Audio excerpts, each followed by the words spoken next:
Então, estamos com um problema na internet aqui. Deixa eu desligar algumas coisas aqui. Pode ser que alguma coisa não... Vamos ver se vai. Se não for, a gente grava outra hora. Que a paz seja convosco. Então, eu queria refletir com vocês em João capítulo 8, verso 30 em diante. E, a princípio até o 32, mas vamos ver se depois flui alguma coisa, amém? E eu vou ler uma versão aqui que eu tenho em minhas mãos. Como eu disse a vocês, é uma versão que eu ganhei. Eu não tenho o nome da editora e nem tenho a versão que é, tá? Mas não é uma coisa criada não, tá bom? Tá aqui nas minhas mãos. Ela é uma versão um pouco diferente e eu queria que você prestasse atenção na leitura. O título nessa Bíblia é: Serei discípulo de Jesus se seguir suas doutrinas. Verso 30. Depois dessas palavras, muitos acreditaram em Jesus. Abre parênteses, abre chaves, ou abre parênteses. Muitos acreditaram em Jesus, parênteses, como Messias esperado e como Filho de Deus, fecha parênteses. E a esses judeus que acreditaram nele, Jesus prometeu: se vocês seguirem minhas doutrinas, serão verdadeiros discípulos meus. A verdade ficará clara para vocês e a verdade os libertará, abre parênteses, do erro e do pecado. Amém? Louvado seja Deus. Eu sei que é um texto que a maioria dos cristãos conhecem, que já ouviu centenas ou milhares de pregações sobre esse tema, milhares de citações sobre isso. Nós costumamos levar isso quando a gente vai evangelizar, né? Talvez de um modo errado, mas é um texto que ninguém pode dizer, né, que não conhece. Eu acho que poucos poderiam não conhecer. E aí, eu estava pensando sobre isso, porque na verdade eu acordei ontem, na verdade eu fui dormir já pensando sobre isso, e hoje quando eu acordei continuei refletindo sobre um texto filosófico, né, que é a Ilustração da Caverna de Platão, né? O que acontece nesse texto? Platão, ele explica que, ele ilustra, né, a situação do mundo, que havia uma caverna onde haviam prisioneiros aprisionados pelas mãos, pelos pescoços, se eu não estiver enganado, e que eles estavam nessa caverna escura e havia uma fogueira, né, em outro lugar, e eles viam as sombras, né, daquela luz que entrava na caverna e fazia aquelas imagens lá, e eles viviam por ali. Um deles é liberto, vai ver a luz, vê a dimensão do mundo, tenta contar para eles, eles acham que é loucura, enfim. Mas o que a filosofia tem a ver com isso? Deixa eu tentar explicar para você. A gente fomos educados por diversas doutrinas, não é? A igreja hoje, graças a Deus, ela sofreu algumas influências boas, mas também muitas influências ruins. E eu já falei aqui outras vezes sobre a questão do não observar a Bíblia, principalmente nessa questão de consagrar pessoas ou elevar pessoas no nível de hierarquia que seu ministério tem. E às vezes as pessoas, elas me questionam sobre esse meu posicionamento. A Bíblia, ela tem algumas características certas para isso, certo? Mas vamos entender o seguinte: eu, né, lá na Conchichina, pego o Joaquim, um novo convertido, e separo ele para ser pastor, certo? Ponho ele na liderança de um trabalho. O que ele aprendeu? Nada. O que ele conhece da Bíblia? Nada. Mas ele é o líder. Quem vai ensinar o quê? Se ele próprio não sabe. Nada. Concorda? E aí, ele tem uma percepção pequena do que é o Evangelho pelas palavras que foram ditas antes de ele se converter, as palavras que até motivaram a conversão dele. Ele conhece um pouco do contexto religioso, ele vai no YouTube e vai seguindo qualquer pregador que ele vê, porque para ele tudo tem um título lá bíblico, ele acha que tudo é verdade, né? E tem um pastor, ele acha que aquele homem é um pastor mesmo, e ele não analisa, ele não tem condição disso.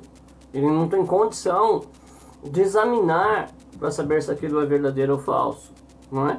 E aí ele vai acreditar naquilo que ele próprio vai criar na sua cabeça, como na caverna, né? Eles viam sombras e acreditavam que eram monstros que estavam do lado de fora da caverna, que poderiam matar se eles tentassem sair. E eles acreditam nisso porque isso foi criado na mente escrava deles, sem luz, sem conhecimento. Né?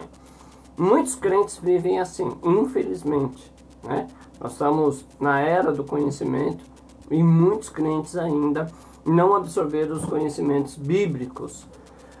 Hoje, existe um outro perigo, que as pessoas estão absorvendo conhecimento demais.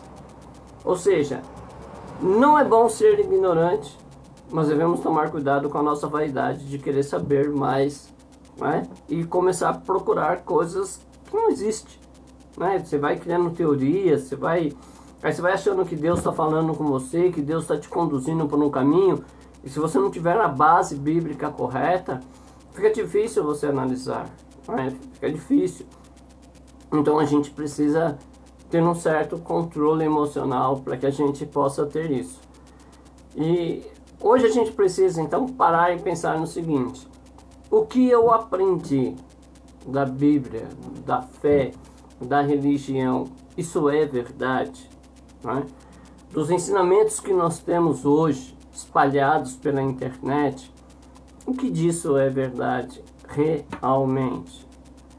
Por que nós ouvimos muitos pregadores dizendo assim: olha, a Bíblia em português diz isso, mas no hebraico não diz isso? Olha só, a português diz, no hebraico não diz, ou na Bíblia original não diz. E a Bíblia quer dizer... Porque essa declaração, se você analisar a declaração em si, você percebe que é algo perigoso. Porque se eu disser assim, olha, a Bíblia em português, que é a que eu leio, que talvez seja a que você lê, se ela não está correta, ela é falsa. Certo? Ela é falsa. E se ela é falsa, você não conhece a verdade. Concorda comigo? Você tem a humildade de pelo menos concordar que se a Bíblia em português ela está errada, se ela é falsificada, então a fé não só minha, não só sua, mas a fé de toda a história da igreja brasileira é uma farsa, é uma grande mentira. Mas é comum esses pregadores começarem a usar esses recursos. E isso me assusta. Me assusta porque eu não tenho um exemplar bíblico, né, na linguagem original. Eu não tenho os pergaminhos originais para examinar. Não sei ler nem em hebraico, nem em aramaico. E também não sei ler grego. Então é muito difícil para mim poder entrar nesse caminho, né, eu acho. Mas infelizmente eu vejo muitos que entram. E aí a gente vai ter que descobrir, né, se isso é uma coisa realmente direcionada por Deus ou não. Então, eu acho que a princípio nós precisamos ter a humildade de questionar. Eu estou certo? Deixa eu continuar o texto para você perceber, né, alguma coisa. Depois, se você tiver curiosidade, leia, né? O Evangelho de João é um texto lindo de se ler. Leia, que você vai ver que ele está falando de algumas coisas acerca do fim do mundo, dos últimos acontecimentos. E aí, depois que ele diz, olha, a verdade vai libertar vocês, olha o que o verso 33 diz. Outros que não acreditavam em Jesus e que ali estavam presentes, interrogavam: nós somos descendentes de Abraão, jamais fomos escravos. Por que o Senhor nos diz que seremos libertados? Jesus respondeu: quem comete pecado é escravo do pecado. Um escravo pode ser mandado embora de uma casa, um filho, porém, permanece sempre nela. Se eu, o Filho de Deus, libertar a vocês dos erros e das maldades, vocês ficarão realmente livres.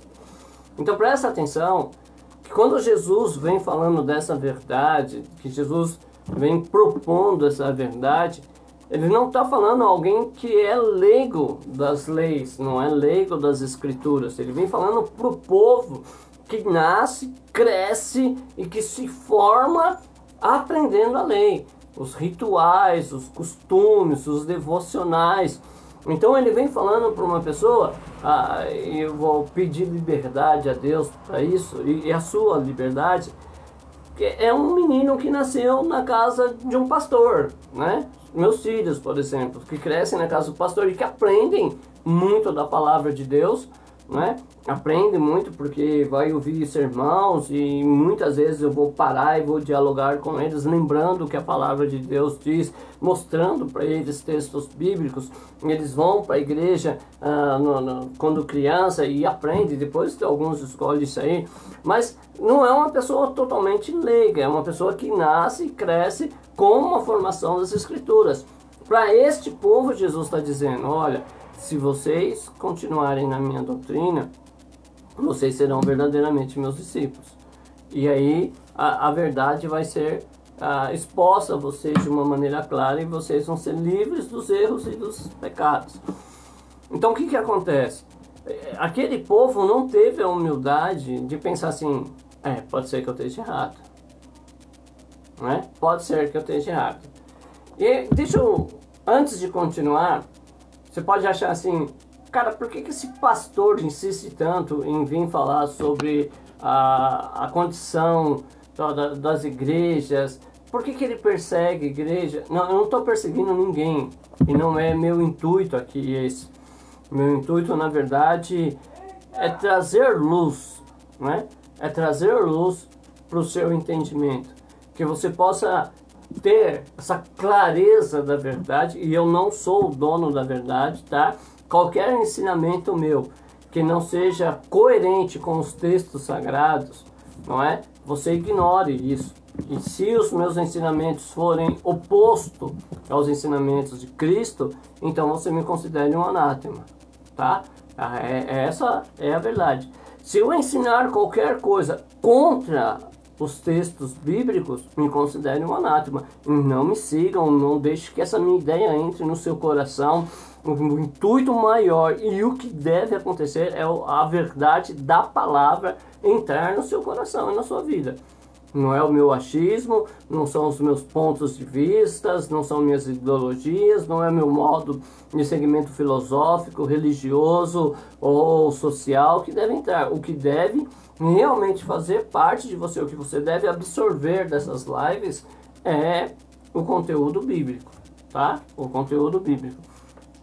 Mas você precisa ter humildade para tentar imaginar. Então deixa eu colocar aqui algumas coisas em questão para a gente poder analisar para ver se faz sentido ou se não faz sentido, ok?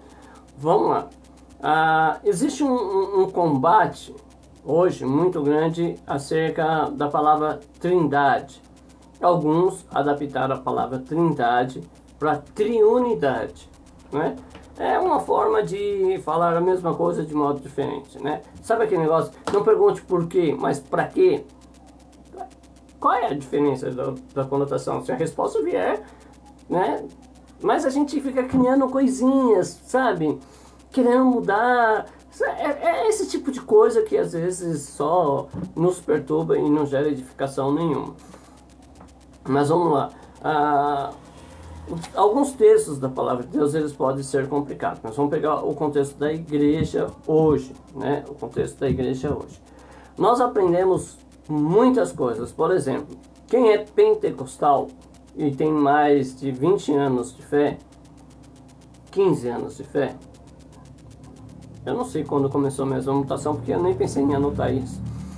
Mas se você pegar em uns 15 anos para trás, quem aprendeu a religião pentecostal, aprendeu que as irmãs não podiam cortar cabelo, aprendeu que as irmãs não podiam usar maquilagem, aprenderam que as irmãs não podiam usar certos tipos de adorno, como bijuteria, joias, diademas no cabelo, né, enfeites no cabelo, enfim, né? Essa era a visão pentecostal 15 anos atrás. Hoje na igreja pentecostal, a grande maioria já cedeu a isso. As irmãs hoje se maquiam, as irmãs hoje pintam cabelo, as mulheres cortam cabelo, enfim, né? E não cabe a mim a sentença de certo ou errado, tá? Não cabe a mim. Mas o que eu quero é que você reflita. Por quê?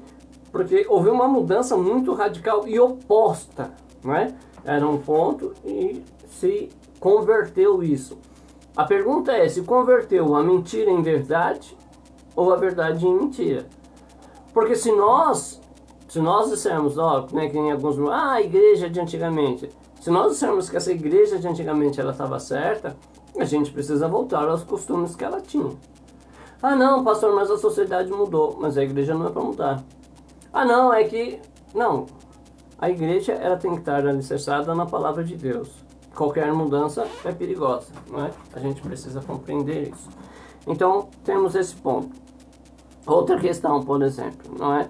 A gente vê a multiforme sabedoria de Deus espalhada na diversidade das igrejas que existem. Por que a gente vê a multiforme sabedoria de Deus? Porque é claro que Deus quer salvar bárbaros, gregos, Deus quer salvar o jovem que foi criado ouvindo música sertaneja e forró, mas Deus também quer salvar aqueles que se inclinaram a ouvir hip hop, a ouvir rock and roll, enfim, Deus quer salvar a todos, não é? Mas a gente precisa entender e compreender o seguinte: eu gostar de certo tipo de música não vai me tornar, né, o dono de uma verdade ou outra. E não vai tornar a música do outro inferior ou menos santa por conta do ritmo. Mas eu preciso perguntar o seguinte, eu preciso perguntar. Deus tem essa multiforme sabedoria. Eu acredito que Deus vai fazer uma grande obra em várias igrejas por aí, tá? Que tem posicionamentos diferentes, maneiras diferentes de ver, mas que há um zelo em ensinar a verdade, não é? Eu acredito que Deus possa fazer uma obra disso. E que haja essa diversidade de igreja pela diversidade de pessoas que existe. Mas todas as igrejas que estão aí são provenientes de Deus? Eu acho que não, né? Eu acho que a gente erra em esquecer aquilo que o próprio Jesus alertou acerca dos perigos dos últimos dias, que surgiriam falsos mestres, que surgiriam... Então, como que eu sei que uma igreja, ela pertence realmente ao plano de Deus? Como que eu posso ter a segurança de que uma igreja está verdadeiramente caminhando para aquilo que é a vontade de Deus? Então é simples, vamos pegar o fundamento dessa igreja. Como é que essa igreja surge? Como é que ela surgiu? De onde vem essa igreja? Não é? Porque quase que... eu não vou nem colocar porcentagem, mas um grande número de pessoas que eu conheço que abriram igrejas, essas igrejas elas não condizem com a forma bíblica da igreja, não é? Elas não foram criadas em paz, elas não foram feitas de maneira correta. Por exemplo, eu sou, deixa eu criar lá, eu sou conchichiliano, né? Sou lá da Conchichina. Eu sou um crente conchichiliano, sou lá da Conchichina. E o nome da igreja é Igreja Conchichina, Igreja Universal da Conchichina. Igreja Universal da Conchichina. Então é essa a igreja que eu tô. Só que eu, uma hora, digo assim, a Conchichina está ensinando coisa errada. Deus me deu a revelação verdadeira, não é? E aí, então, eu vou seguir e vou começar a ensinar aquilo que Deus me mostrou, não é? Eu nem renuncio o que eu conquistei na Conchichina, porque eu fui consagrado a pastor na Conchichina. O meu ministério pastoral vem da Conchichina, eu não renuncio isso. Eu não digo assim, olha, a Conchichina está errada, a minha unção não tem validade. Porque se a Conchichina estava errada na sua formação, na sua estrutura, tudo que ela fez é errado. Inclusive a minha unção é errada, certo? Concorda ou não? Concordar. Só que eu digo assim, bom, agora eu tenho a revelação de Deus, da verdade, eu vou abrir a Conchichina renovada. Ou a Conchichina Ministério Quincas Água. Veja, que eu aproveito do nome da Conchistina, da estrutura que a Conchistina tem, do conhecimento social que a Conchistina tem. Eu alego que ela está errada, mas eu trago esse nome para que a minha imagem fique vinculada à Conchistina, tá? Só que eu ponho lá renovada, ou eu ponho lá a Ministério Quincas d'Água. Então, o que acontece muito? Seria essa a vontade de Deus? Nos dividir desta maneira? Porque se eu declaro que algo está errado, né, veio à luz, olha, o ministério, uma voz no deserto está errado. Então, tudo que aconteceu no ministério, uma voz no deserto, não teve participação de Deus. Não é? Em que a gente precisa então ser humilde o suficiente. Eu falei até isso nessa semana que passou, que alguns pastores deveriam procurar seus antigos pastores e pedir perdão aos irmãos, dizer, olha irmão, eu acreditei que Deus tinha uma obra na minha vida para pastorear, para abrir um ministério, errei, fui precipitado, estou aqui para me reconciliar com o irmão, pedir para que o irmão me aceite de volta, o que vai ser difícil para alguns pastores, porque quando saíram das suas igrejas, saíram atacando, saíram maldizendo, saíram ofendendo o seu ex-pastor, e isso chegou ao conhecimento do público, inclusive dos membros que você tem na sua igreja, isso vai tornar isso muito mais difícil para você, mas seria o caminho, não é, para que isso fosse consertado na sua vida. Mas a gente não sei se consegue ter toda essa humildade. E aí então a gente precisa ter esse tempo, dizer assim, cara, não é isso, Deus não quer essas coisas. Deus não quer que eu saia de uma igreja, leve metade dos membros da igreja, ou na maioria, né, eu faça como irmão em um lugar bem próximo daqui, que simplesmente trocou o nome da igreja, colocou a placa dele lá e deixou, inclusive deixou a placa pronta para o outro pastor pegar quando viesse visitar a comunidade. Então essas coisas, irmão, isso não provém de Deus. Agora, o fruto da rebeldia, Jesus, né, a Bíblia vai dizer o seguinte, se a raiz é santa, toda árvore é santa. Agora, se a raiz não é, se a raiz é maligna, se o fundamento da igreja parte de uma rebelião, se o fundamento da igreja parte de uma intriga, de uma contenda, se o pastor que vai presidir essa igreja, ele preside debaixo de uma contenda, debaixo de qualquer coisa, uma revolução.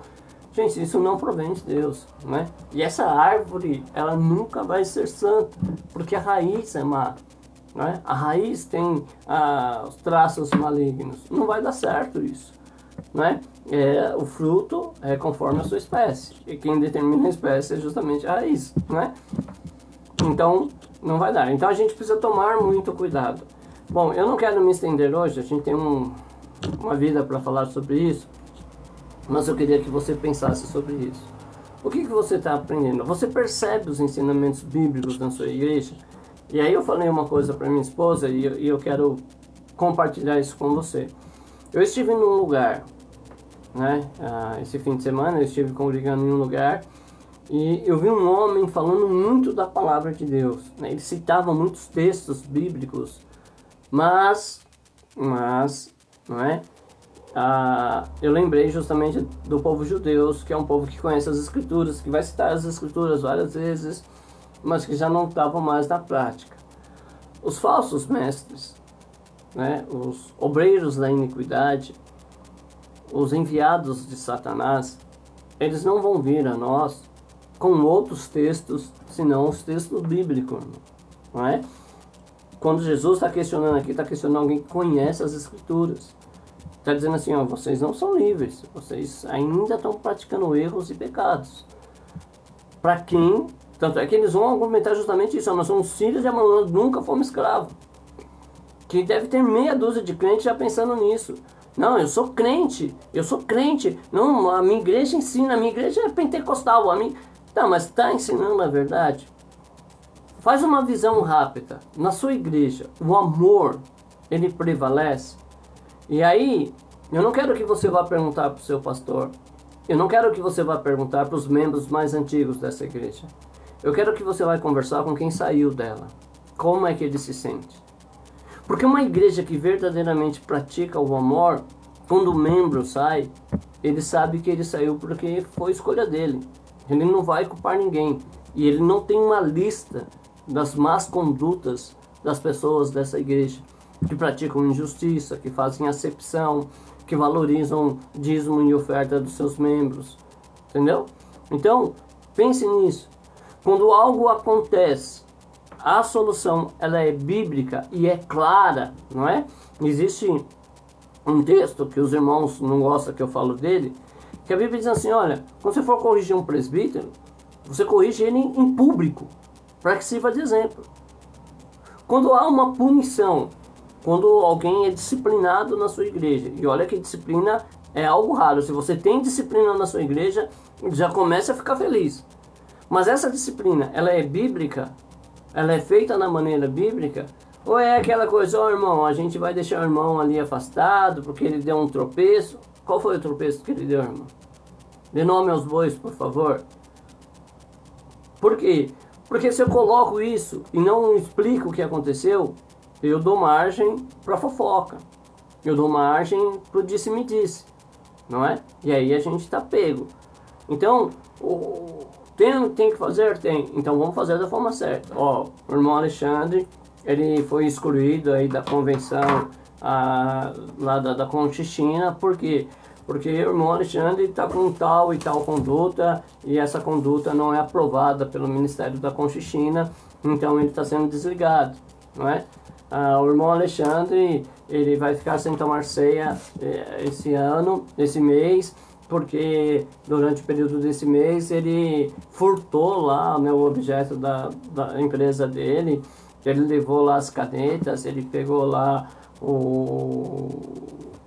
as folhas de almaço, né, sem comunicar ao seu chefe, e ele então vai ter que ser disciplinado por conta disso, porque isso é furto, é roubo, e um crente não pode roubar. E dar os nomes aos bois, né? Isso acontece na sua igreja?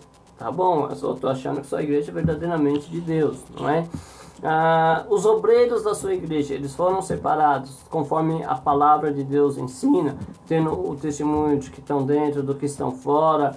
São pessoas cheias do Espírito Santo, são pessoas que são exemplo em oração, em estudo bíblico e no devocional a Deus, né? Porque eu já falei aqui, eu tenho a tristeza de um dia estar conversando com alguns líderes, e um dos líderes de um grupo dizendo assim, olha, o fulano é líder, mas ele fala publicamente que não gosta de orar.